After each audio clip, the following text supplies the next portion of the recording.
कापूस हे महाराष्ट्रातील विशेषतः जळगाव, धुळे, नंदुरबार जिल्ह्यातील शेतकऱ्यांचं महत्त्वाचं नगदी पीक. यामुळे कापूस हे पीक शेतकऱ्यांच्या उत्पन्नाचा प्रमुख आधार मानलं जातं. कोरडवाहू आणि बागायती अशा दोन्ही प्रकारात कापसाची लागवड करण्यात येते. दरम्यान यंदा सध्या खरीप हंगाम पूर्ण जोमात आहे. शेतकऱ्यांनी आपल्या कष्टानं, मेहनतीनं कापसाचं पीक उभं केलंय. पण आता खरी परीक्षा आहे ती नियोजनाची.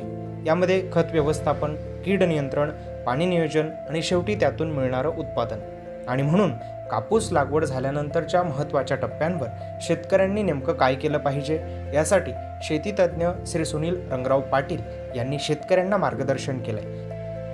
कापसाच्या पिकाचं योग्य व्यवस्थापन, फवारणीसाठी कोणती औषध वापरायची, किती प्रमाणात आणि कोणत्या टप्प्यावर, हे त्यांनी अगदी सविस्तर आणि समजेल अशा सोप्या भाषेत शेतकऱ्यांना सांगितलं. चला तर मग पाहूया. नमस्कार शेतकरी बंधूंनो, कशा आहात? मजेत ना? मजेतच असलं पाहिजे. आणि यावर्षीच्या हंगामाचा विचार केला तर सर्व शेतकरी बंधू आपले आनंदी असतील असं वातावरण आपल्याकडे आहे. म्हणजे मृग नक्षत्रापासून जर कालावधीचा आपण विचार केला तर साधारण 1.5 ते 2 महिने, पावणे 2 महिने मृग नक्षत्रानंतर खरीप हंगामाला झालेले आहेत. आणि अशा अवस्थेमध्ये पूर्व हंगामी कापसाची लागवड असेल किंवा जून महिन्यामध्ये साधारण दुसऱ्या आठवड्यापर्यंतची कापसाची लागवड असेल, म्हणजे साधारण 2 महिने ते 1.5 महिन्यांचा कापूस झालेला आहे. आणि साधारण 1.5 महिन्यांचा मका सुद्धा झालेला आहे.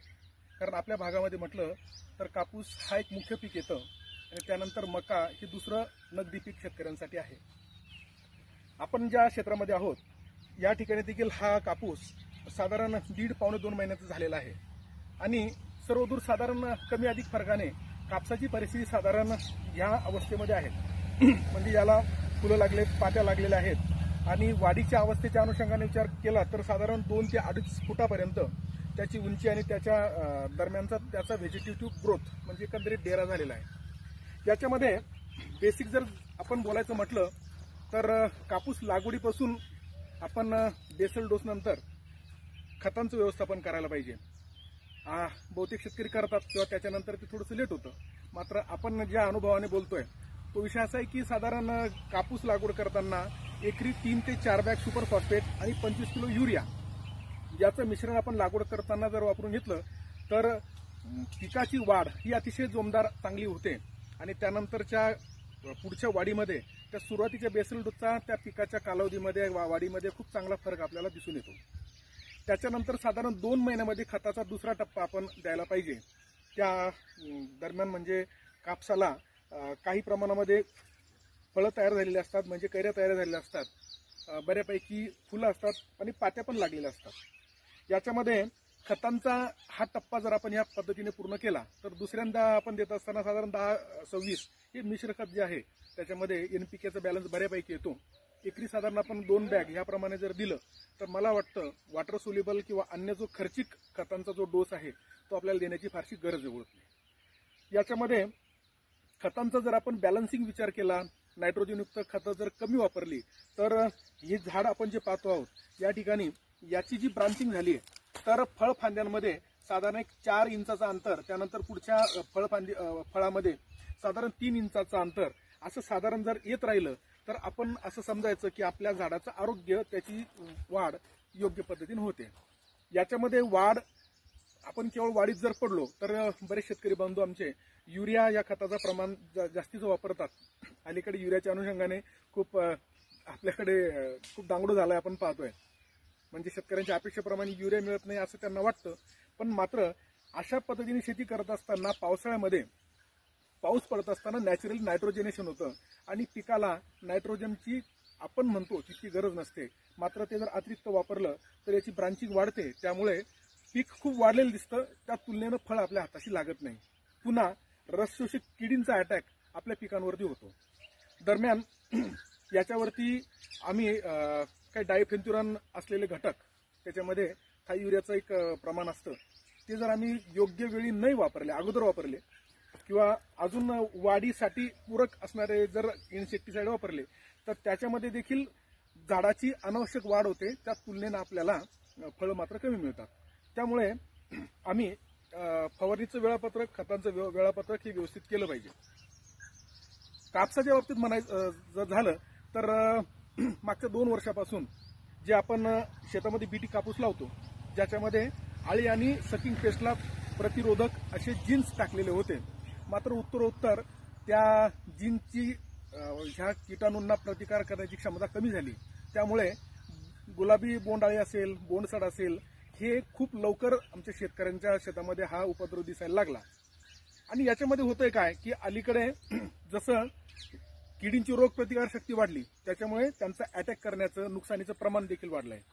तर आम्ही मात्र ह्या दरम्यान आमच्या फवारणीचं शेड्यूल थोडं बदलून घेतलं तर त्याला बऱ्यापैकी आम्ही अटकाव करू शकतो.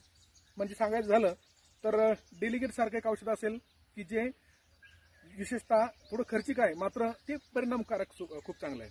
की वांग्यामधली अळी जी कंट्रोल होत नाही, ही अळी कंट्रोल करण्यासाठी डेलिगेटचा वापर अतिशय व्यवस्थितपणे जर केला तर पुढच्या कालावधीमध्ये जी पहिल्या टप्प्यातली, दुसऱ्या टप्प्यातली फळं आमच्या हातामध्ये बोंड म्हणून येईल, उत्पन्न म्हणून येईल, त्याची आम्ही आताच प्रतिबंधात्मक फवारणी म्हणून त्याच्यावर उपाययोजना करू शकतो. त्यामुळे माझी या निमित्ताने शेतकरी बंधूंना एक अनुभवाचं एक सांगणं असेल की डेलिगेट सारखा स्प्रे यानंतर आपण घेतला पाहिजे. त्याच्या व्यतिरिक्त सुमीप्रिंट सारखं एक औषध आहे.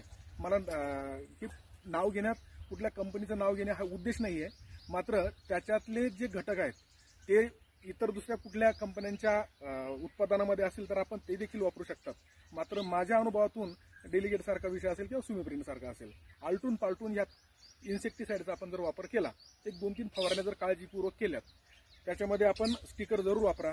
आणि जर स्प्रे पंप आपला पॉवरचा असेल, म्हणजे पेट्रोल पंप असेल, तर ज्या भागामध्ये कीटाणूंच्या वसाहती असतात, त्यांची अंडीपुंज असतात, या भागामध्ये तो जर स्प्रे केला तर खऱ्या अर्थाने तो परिणामकारक होईल. आणि जर तो परिणामकारक झाला तर अळी किंवा बाकीचे रसशोषक किडी आहे त्यांची पुढची पिढी ही निर्माण होणार नाही. साहजिकच आपल्या उत्पादनावर त्याचा चांगला सकारात्मक परिणाम होईल. याच्यामध्ये कापसाच्या बाबतीत अजून पुढचा टप्पा बोलायचा झाला तर आमच्या परिसरामध्ये, म्हणजे आपल्या सगळ्या परिसरामध्ये हा सगळा लालताम जमिनीचा बेल्ट आहे. बऱ्यापैकी पोट्याची मात्रा असलेली साधारण 4 ते 4.25 महिन्यामध्ये कापूस पिकाचं सायकल पूर्ण होतं, अशी आमच्याकडची परिस्थिती आहे.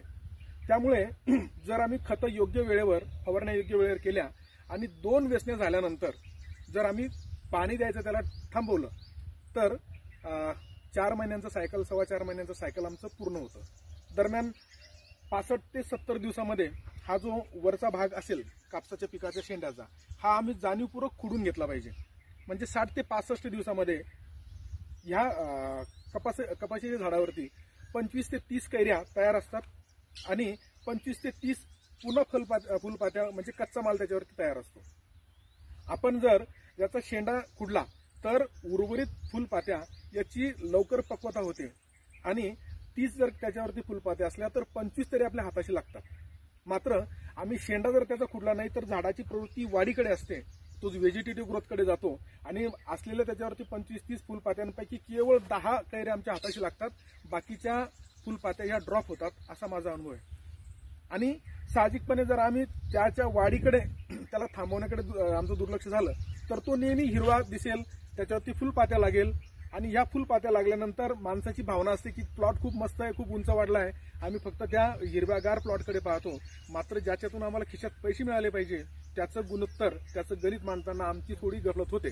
त्यामुळे माझ्या शेतकरी बंधूंना सांगणं असेल की आपण 65 ते 70 दिवसामध्ये फार तर आपल्या शेतामध्ये आपल्या प्रत्येक झाडाच्या जवळ जाऊन त्याच्यावरती असलेल्या तयार मालाची आपण गिनती करा, कच्च्या मालाची गिनती करा आणि त्याच्यानंतर मजूर लावून 65 ते 70 दिवसाच्या दरम्यान तुम्ही पर्टिक्युलरली प्रत्येक झाडाचा हा शेंडा मारला पाहिजे.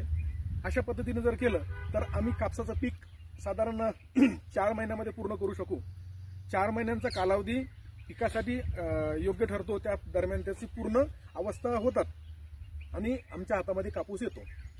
हे टाइम शेड्यूल जर आम्ही सांभाळलं तर जूनच्या सुरुवातीला जर आम्ही कापूस लावला असेल तर जून, जुलै, ऑगस्ट आणि सप्टेंबर एंड, फार झालं तर 15 ऑक्टोबर पर्यंत आमचं कापसाचं शेत हे रिकामं झालं पाहिजे, म्हणजे मशागत होऊन पुढच्या पिकाकडे आम्ही गेलं पाहिजे. हा वेळापत्रकाचा भाग जर आम्ही सांभाळला तर साहजिकपणे त्याच्यावरती आम्ही पुढचं जे उत्पन्न घेतो ते बहुधा अनेक शेतकरी मक्याचं पीक त्याच्यावरती घेतात. मक्याच्या पिकाला, रब्बीच्या पिकासाठी साधारण 4.5 महिन्यांचा कालावधी लागतो अगोदरच्या पिकाचे 4-4.5 महिने आणि नंतरची पिकाचे 4 ते 4.5 महिने असे साधारण 8 ते 9 महिने पीक जर आमच्या शेतात असलं आणि हवामानाचा जर विचार केला तर त्या दरम्यान आमच्या शेतामध्ये योग्य ती आर्द्रता असते, योग्य तापमान असतं, आमच्या विहिरीचं पाणी देखील त्या पिकासाठी पुरं होतं. त्यामुळे आम्ही जर लेट नाही झालो तर आमच्या मक्याच्या पिकाला एक पाण्यानं आमचं मक्याचं नुकसान झालं वगैरे वगैरे झालं अशी म्हणण्याची आमच्यावर पाळी येत नाही. म्हणजे सुखासुखी 2 पिकं अतिशय योग्य पद्धतीने आमच्या हातात पडतात. त्यामुळे या पिकांच्या लागवडी करताना त्याचा टाइम शेड्यूल, त्याची पूर्ण पिकांची अवस्था ही ध्यानात घेऊन आम्ही आमचं वेळापत्रक जर बनवलं तर ते नक्कीच आमच्या शेतकरी बंधूंसाठी फायद्याचं ठरेल असं मला वाटतं. आपण कापूस आणि मका ह्या 2 पिकांवरती बोललो. दरम्यान आमच्याकडे सोयाबीन ह्या पिकाचा पेरा देखील बऱ्यापैकी आहे. अलीकडे सततच्या पावसामुळे, अनुकूल पावसामुळे सोयाबीनचं पीक देखील चांगलं जोमदार वाढतंय. मात्र हे पीक जोमदार वाढताना ते वाढीकडे पडलेलं असल्यामुळे आपण त्याच्यावर फवारणी करताना जसं आपण अळीच्या प्रतिबंधासाठी इन्सेक्टिसाइडची त्याच्यावरती फवारणी घेऊ तर त्यासाठी ग्रोथ रेग्युलेटर म्हणून जी औषधं आहेत, समजा ताबुली असेल, चमत्कार असेल, विद्युत असेल, अशा अनेक औषधं बाजारामध्ये आहेत. त्याचा देखील आपण जरूर वापर करावा. कारण केवळ ती वाढीवर पडलं तर त्याला म्हणावं त्याची शेंगा तयार होत नाही, त्याचा देखील फटका उत्पन्नावर बसू शकतो. त्यामुळे आपण कीटकनाशक वापरताना, आळ्यांचा बंदोबस्त करत असताना त्याच्यावरती ग्रोथ रेग्युलेटर किंवा त्याला आपण पीजीआर प्रोडक्ट म्हणतो त्याचा आपण वापर करून घेतला पाहिजे. ही पण एक छोटीशी माझी अनुभवाची सूचना असेल.